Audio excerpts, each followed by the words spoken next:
சுடாடிக்கு மாசு ரசிகர்களுக்கு வணக்கம். இப்போ வந்திருக்க புது ப்ரோமோவில் ரோஹிணி அம்மாவோட காய்ச்சிட்ருக்காங்க. எப்படியும் நான் டிவோர்ஸுக்கு ஒத்துக்கொள்ள மாட்டேன், எனக்கு அவன்கிட்ட டிவோர்ஸ் வேணும், அவனோட நான் சேர்ந்து வாழணும்னு சொல்லி ரோஹிணி அவங்க அம்மாவோட காய்ச்சிட்ருக்காங்க. அதுக்கு ரோஹிணியோட அம்மா எப்படியும் முத்து வீணா கிட்டே ஹெல்ப் கேட்டால் கட்டாயம் சொல்லுவாங்கன்னு சொல்ல, அப்படியெல்லாம் என்னால் அவங்களோட காலில் போய் விலை இயலாது, அதனால் அவங்கள்ட்ட போகாமே இதை நான் செஞ்சு காட்டுறேன்னு சொல்லி அம்மா கிட்ட சபதம் விட்டுறாங்க. அடுத்த பக்கத்தில் பார்த்தீங்கன்னா மீனா முத்துவும் ரோஹிணியோட ஃப்ரெண்டோடு சேர்ந்து இந்த டிவோர்ஸ் கேஸுக்கான பிரச்சனையில் இறங்கியிருக்காங்க. எப்படியாவது மனோஜுக்கு டிவோர்ஸ் எடுத்து கொடுக்கன்ற குறிக்கோள்லே ரோஹிணிக்கு எதிரான சாட்சிகளை தேடிட்டு இருக்காங்க. அந்த இடத்துல ரோஹிணி சித்தப்பாவாக நடித்தவர்கிட்ட போய்ட்டு ஹெல்ப் கேட்குறாங்க முத்து.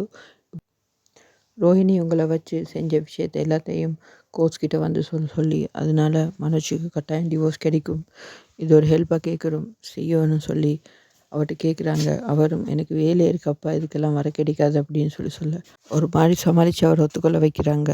நீங்கள் தர அன்புக்கு நன்றி. மறக்காம எங்கள் சேனலை சப்ஸ்கிரைப் பண்ணுங்கள். இந்த வீடியோக்கு ஒரு லைக் போடுங்க. வணக்கம்.